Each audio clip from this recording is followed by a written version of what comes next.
ceremony. Inductees, thank you so much for coming, for accepting the call to join this up-and-coming honor society on our campus.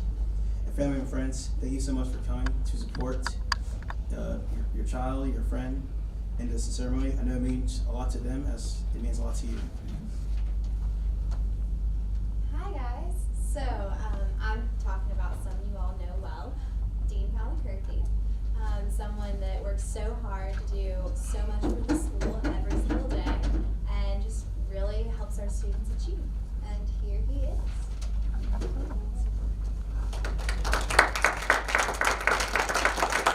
Thank you very much. I think I should have you talk to the provost and the president someday about hard working. So welcome everyone, thank you for coming. It is actually a highlight of our careers as faculty members to see students succeed, especially to recognize them in front of the family here. Thank you all for coming. And you've obviously done a phenomenal job raising these children. You know, they are such successful students. And we look forward to you doing great things for us. And hopefully you'll come back with a big check for us when you're successful. There's always a selfish motive, right? As a faculty member, we always expect our students to come back and help us out. So I know that you're here for the award ceremony and some delicious food that the other students have made for you. So I will be here after the event if you have any questions. Again, congratulations, and I'll see you on the stage again, right? Thank you.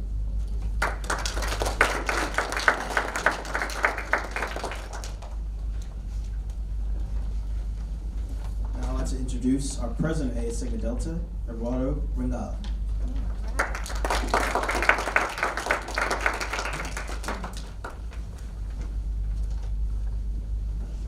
Thank you, Darius. And thank you, Dr. Palankerthy, for your welcoming words, and welcome to faculty, family, friends, and fellow Eta Sigma Delta members. Today we are here to celebrate the achievements of our Eta Sigma Delta inductees. There are just a couple of things that I would like to address today. First of all, congratulations for being selected to be part of our honor society. Today, you are going to make an oath to uphold the highest standards for scholastic and professional achievements established by Eta Sigma Delta International Hospitality Management Society, and to acknowledge our 5 points of honor: excellence, leadership, creativity, service, and ethics. Second, in our activities, you will have the opportunity to improve your professional skills and gain access to job opportunities, internships, networking events, and community service. I strongly invite you to be active members of the organization and bring new ideas to Eta Sigma Delta. As Kenneth Wilson said, a successful person realizes his personal responsibility for self-motivation. He starts with himself because he possesses the key to his own ignition switch. It is a drive with each individual inductee that will make our organization continue to grow for a second year, and together we can have a positive impact in our industry and the Memphis community. Thank you.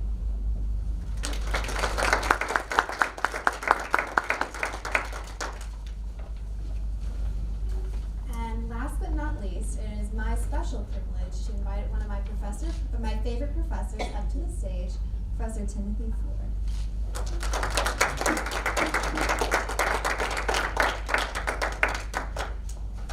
Thank you so much. Very nice introduction, thank you. I'm not a professor yet, at least by pay grade.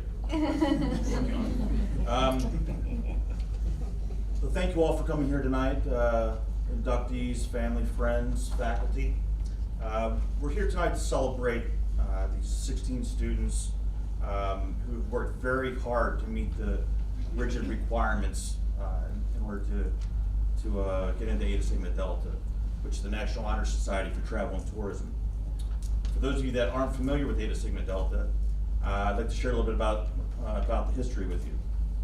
It was actually formed in 1978 by a group of students at the University of New Hampshire. And it was formed to recognize hospitality and tourism students for outstanding academic achievement, meritorious service, and demonstrated professionalism. It was the first of its kind to recognize hospitality and tourism, and it's since grown to include those in sports management. And for those of you that were here in October who heard my talk, you may have heard, I know you've heard this already, but I was actually inducted into Eta Sigma Delta back in 1996 when I was at the University of Delaware. And it was 23 years ago, but I still remember it like it was yesterday. It was actually, it was in one of my teachers in her living room. There was 5 of us. We've grown quite a bit. And in that talk, I was discussing, back in October, I was discussing what I wish my instructor would have said to me 23 years ago, or some special advice they would have given that would have helped me throughout my career. And I talked about things like selfless leadership and the importance of motivating your teams and fostering a culture of diversity and mentoring and candor and continuous improvement in your operations, and to align yourself with an organization that fits your values and that you are wanting to grow with. But after I gave the talk, I wondered whether I would have even heeded that advice when I was young. You know, I would have listened to it, but would I really take everything in and do it at that point? So I thought about it quite a bit, and I thought, what would I do if I could go back in time and give myself advice, 23 years ago when I was a little bit younger. Actually being 32 now, I'm on my age pretty well. And the advice I would give myself is to learn to accept failure. And I know we're here tonight talking about your successes with your academic successes and achievements, but learning how to accept and embrace failure is so important for everyone to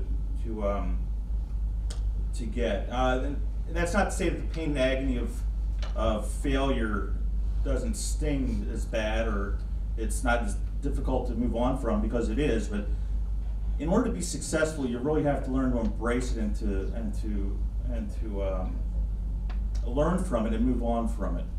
So, some people make small failures and some make huge, monumental failures every single day. And for those of us who, in industry or academia, we've met our share of adversity, and that's one thing that I really want you to understand and to take out there into, both as you're finishing your careers here at college and then beyond. Again, we have to learn to embrace it, because everybody fails. Every hugely famous and successful person has failed numerous times. Almost the bigger the failure, the more successful they become, because it creates this type of mental toughness in you that you don't really get when you succeed all the time. So I would think back to a quote by Steve Jobs too. Kind of it relates to this, when he was giving a graduation speech at Stanford quite a few years ago. And he said, you can't connect the dots looking forward, you can only connect them looking backwards. So you have to trust that the dots will somehow connect in your future.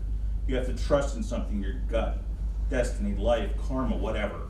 This approach has never let me down, and has made all the difference in my life. So learning to accept failure, trust the process, and to be able to move forward through adversity is such an important trait. And not that I want you to fail, don't get me wrong, but learn to grow from. I think it's really important right now to also, to thank Dean Polykurthy for his tireless leadership for Cambridge Wilson School, for his vision for the program, and all the wonderful things he has done.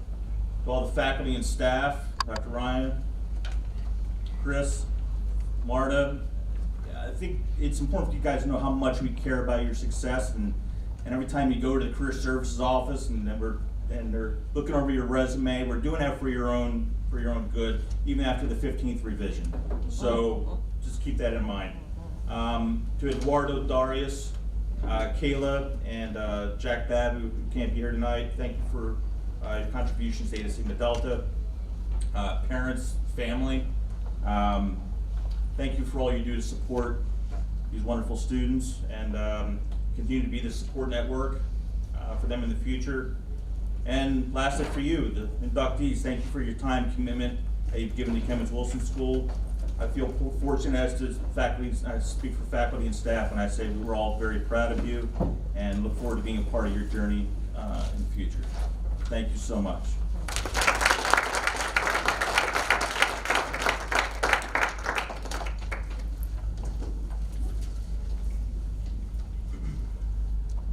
And now we'll have the candlelight ceremony. Now Gina will come and say candle of excellence.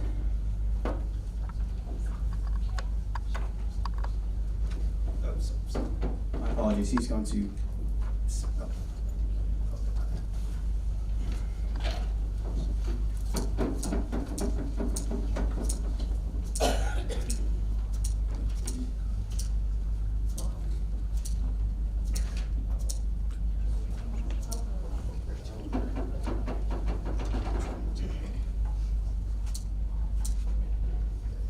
So you know, we almost burned the building down last time, so this is probably a good sign here. Excellence. We light this candle to represent our continuous pursuit of excellence in all that we do. Through the quest for excellence, we pledge to uphold high standards